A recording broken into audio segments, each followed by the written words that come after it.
A monastery is burning. The thatch is gone. The church is a shell of flame. The little huts where the monks slept are already ash. Everything a raider could carry has been carried down to the ships. Everything he could burn, he has burned. But one thing on the whole site will not catch. A tall, thin finger of stone stands in the middle of the smoke, untouched. Its only door is a strange thing, set high off the ground, far above the reach of any man standing below. And behind that door, listening to their entire world end beneath them, are the people the raiders came for. They are not dead. They are waiting.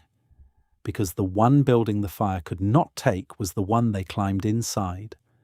You have seen these towers, even if you have never been to Ireland. Tall, round, impossibly narrow, tapering to a little stone cone at the top, standing alone in a green field next to an old church. There are still dozens of them across the island, and for centuries nobody could agree on what they were actually for. Tonight we are going to climb one.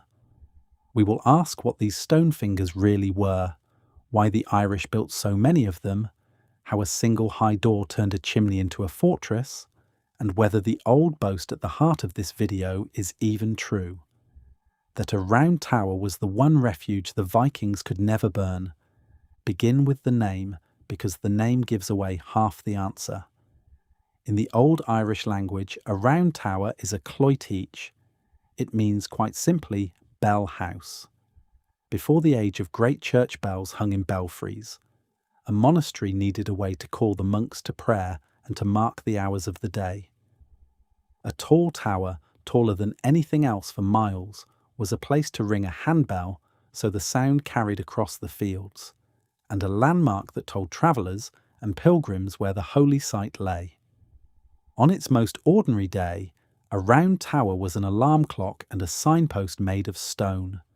Picture that ordinary day. A monk climbs the ladders inside the tower before dawn, stands at one of the high windows, and rings a small handbell out into the grey. The sound rolls across the farms and the river and reaches ears a mile away. Field workers straighten up. Pilgrims on the road lift their heads and know they are close. The tower ordered the whole day of a community, prayer by prayer, hour by hour, the tallest and calmest thing in the entire valley. Hold that image of peace, because we are going to need it. The first time one of these towers appears in the written history of Ireland, at a monastery called Slane on the River Boyne, that peace has been torn to pieces, and the tower is doing a very different job. We will come back to Slane, because what happened there is the honest heart of this whole story. For most of a round tower's life, though, the bell was the point, and the height was just what a good bell needed. It is the second job, the emergency one, that turns a landmark into a legend. But look at where these towers stand, and a second story starts to show through. They were built at monasteries, and in early medieval Ireland, the monastery was not just a church. It was the richest, most concentrated target in the whole landscape. It held gold and silver altar vessels, jewelled book covers, relics in precious boxes, the offerings of kings, and stores of food and cattle. A monastery was a bank, a library, and a granary all in one, defended by nothing but men who had taken a vow not to fight. To a raider stepping off a ship, it was the single most tempting building in Ireland. And the raiders knew it. The monasteries of Ireland were hit again and again across the 9th and 10th centuries, some of them plundered a dozen times over. It was not only the Norse either. In a country split into feuding kingdoms, Irish war parties raided rich monasteries too when it suited them. For the monks, the direction the attackers came from hardly mattered. What mattered was that the most valuable place in the region was also the least defended, a storehouse of treasure guarded by praying men. Sooner or later, someone was always coming for it. The only question was what the community could do in the hour between spotting the danger and being overrun. The answer to that question is the thing standing in the field. So why did the monks build up instead of building out? They had no walls worth the name, no soldiers, no way to meet an armed crew in the open. What they had was height and a very simple, very ruthless piece of logic buried in the design. You are about to see that a round tower is not really a tower at all. It is a trap turned on its end. Look first at the door. On almost every round tower in Ireland, the doorway is not at the bottom where a door belongs. It sits 2, 3, sometimes more than 4 meters up the wall, well above head height, reachable only by a wooden ladder. In peacetime, the ladder let the monks come and go. The moment the sails appeared on the horizon, that ladder changed everything. The monks grabbed what mattered most: the reliquaries, the gilded gospels, the sacred vessels, and carried them up. They climbed in after, and then they pulled the ladder up through the door behind them. Now stand in the raider's boots and look up. The treasure you cross the sea for is 15 feet over your head, behind a stone wall, through a door you cannot reach. There is no ladder, because it is inside with them. To get up, a man has to be lifted or boosted by his crewmates, one at a time, and haul himself through a narrow opening while the men above him wait with whatever they have: a spear, a stone, their bare hands. Climbing into that door is the same losing bet as crawling into a tunnel, only worse, because now you are doing it straight up, exposed, with nothing to hold. One monk in the doorway could hold off a line of armed men, because the armed men could only arrive one clumsy body at a time. Climb higher, and the design keeps working for the defenders. Inside, the tower rose through several floors, each one a wooden platform reached by a ladder from the one below. Kick the ladders up floor by floor, and every level becomes its own little keep. The windows are small, just narrow slits for most of the height, until near the very top, where a ring of larger openings looked out in each direction, so a watchman could see danger coming and the bell could be heard on every side. The whole structure funneled any attacker into a single vertical line, and a single line is the easiest thing in the world to defend. None of this was thrown together. Building a round tower was a serious feat of engineering for its day. The walls at the base could be more than 1 meter thick, tapering as they rose, so the whole column narrowed gently toward the cap. The foundations often went shallow, which is why a few towers, like the famous leaning one, drifted off true over the centuries, but the stonework itself was laid with real skill, course on course, bound with lime mortar, finished at the top with a neat cone of stone. A tower like this took years and a small fortune to raise. That tells you how badly a monastery wanted one. You do not spend a fortune and a decade on a building unless it is doing at least 2 jobs you cannot live without: calling your community together on every ordinary day and saving it on the worst one. Think about what it took to actually use that refuge in the moment. The watchman shouts. The bell changes from a call to prayer into an alarm. Across the monastery, monks are grabbing the reliquaries and the gospels off the altar. The abbot is counting heads, and everyone is running for one narrow door partway up a stone wall. There is one ladder. People go up it in a stream, hauling the treasure of the whole community with them, while somewhere down the valley the raiders are already moving. The last person up pulls the ladder in, and then the door closes and 20 or 30 people stand pressed together on wooden floors in the dark, holding their breath, listening. And it was not only monks crowded onto those floors. When the alarm went up, the monastery was often the refuge for the whole district around it. Local families, tenants, the people who farmed the monastery's land, all of them would run for the same tower, because it was the strongest thing any of them had ever seen.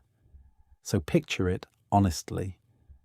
Not a neat row of holy men, but a frightened crowd of ordinary people, old and young, packed into a stone tube barely wide enough to turn around in, with the treasures of the church stacked at their feet and an army gathering below. Every one of them was betting the same bet, that these walls would hold long enough for the danger to pass. For most of them, on most days, the walls did hold. That is the quiet triumph the towers were built for, and it worked far more often than it failed. Here is the detail almost everyone misses about these towers, and it is the real reason they mattered so much. Their greatest strength was not the height and not the door. It was the material. Look at what a raider actually did to a monastery. He burned it. The church, the sleeping huts, the workshops, the barns, all of it was timber and thatch and daub, and all of it went up like a torch. Fire was the raider's real weapon, the thing that turned a settlement to ash in an afternoon. And fire was the one weapon a round tower simply did not answer to. You cannot burn a solid column of stone. The tower stood in the middle of the flames like a rock in a river, and the people inside it stood with it, while everything around them turned to smoke. That is the promise in the title. In a world where the enemy's favourite tool was the torch, someone finally built a room the torch could not reach. If watching this makes you want to put your own hands on the past instead of just watching it, that is the whole idea behind the medieval way store. It starts with the medieval bakery collection, the practical recipes book for the loaves. A monastery kitchen actually turned out the sourdough manual for keeping a living leaven the old way, and the sourcing guide for finding real heritage grain. The bread is where that kitchen begins. While the towers were rising over the monasteries, though, a harder truth was rising with them, and honesty demands we deal with it now, because the boast in the title that the Vikings could never burn a round tower is only half true, and the other half is written into the oldest record we have of one of these towers ever being used. That record comes from Slane, in the valley of the Boyne, and it does not describe a triumph, it describes a disaster. When the raiders came, the people of the monastery did exactly what the tower was built for. They gathered inside with a bell, with relics, with the lector, a senior churchman, and they sealed themselves in. And the raiders burned the tower anyway, and everyone in it died. The very first time a round tower steps into the written history of Ireland, it is not saving lives. It is a stone chimney full of the dead. So how do you square that with everything we just said about fireproof stone? The answer is the honest, uncomfortable one, and it is the whole point of understanding these buildings properly. The stone could not burn, but the stone was not what killed you. The floors were wood. The ladders were wood. The door itself was wood. The treasures and the robes and the straw brought up for comfort were all things that catch. Pile enough fuel at the base of that raised door, or throw fire up into it, and you do not need to burn the tower. You turn the tower into a furnace. That perfect vertical shaft, the thing that made it so easy to defend, becomes a chimney, and smoke and heat rise straight up through every floor to the people trapped at the top. They did not have to be reached. They only had to be roasted or smothered in the very place they thought was safe. And this happened more than once. Later in the Tower Age, at Monasteries, another of these great towers burned, and the monastery's library and treasures burned inside it. The Refuge became a strong room that no one could open in time to save what was locked in. A building that keeps your enemies out keeps the fire in just as well. That is the real story of the Round Tower, and it is far better than the myth. This was not a magic fortress. It was a gamble, like the tunnels the farming families dug, a bet that the raiders would give up and sail before they got patient or cruel enough to besiege a column of stone. And most of the time, that bet paid off. A raid ran on speed. Raiders wanted the easy gold and the quick escape, not a standoff at the base of a tower while a local king gathered his warriors. Against a hit-and-run crew, the tower worked beautifully. The door went up, the ladder came in, the crew grabbed what was lying loose and left. It was against a patient, determined enemy that the same building could become a tomb, which tells you something important about why so many still stand. If the towers had failed as often as they succeeded, the Irish would have stopped building them. Instead, they kept raising them for 300 years, right through the worst of the raids and beyond, until more than 100 of them stood across the country. Around 65 survive largely intact today, some still reaching nearly 35 metres into the sky, one at Kilmacduagh leaning like a stone version of a more famous tower in Italy. You do not keep building something for 3 centuries that does not work. The dead of Slane are the exception the annals remembered precisely because they were rare enough to be worth writing down. There is one more thing the towers quietly prove, and it changes how you read them.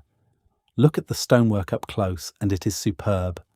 These are not rough piles thrown up in a panic. The masonry is careful, the taper is elegant, the conical caps are neatly built, the doorways are sometimes beautifully carved. Men took years to raise each one, and they raised them to last, in the middle of the most dangerous centuries their island had known. That is a strange kind of hope. To build slowly and beautifully, on the assumption that the fields around you would be worth defending long after the current raiders were gone. The raids eventually ended. The Norse settled and became Irish. Great church bells came in and hung in proper belfries, and the cloitheach lost its 2 jobs at once. It was no longer the best place to ring a bell, and no longer the place to run when the ships came. The towers were left standing beside their old churches, slowly emptied of meaning, until people forgot they had ever been anything but strange and beautiful landmarks, and that forgetting bred wild ideas. Because nobody remembered the simple truth that these were bell houses and refuges, later writers filled the silence with fantasy. The towers were said to be temples of ancient sun worshippers, or fire altars, or the work of a lost civilization, or markers of forgotten astronomy. The plain answer, a monastery's alarm and its last resort, was somehow too ordinary to believe. But it is the true one, and it is written in the name they were given at the start. Bell House, a place to call the living to prayer, and on the worst mornings, a place to hide them from being taken. Stand at the foot of one today and look up at that door hanging impossibly high in the wall. It is the whole story in a single detail. That gap in the stone is where a monk once hauled up a ladder and a golden book and shut out an army, betting his life on height and rock. Most who made that bet won it. A few at Slane did not. And the tower that held both outcomes is still standing there in the field, saying nothing, keeping the score to itself. If this is the kind of history you want more of, subscribe and stay with us. What surprised you more, the door, the fire, or Slane? Tell me below.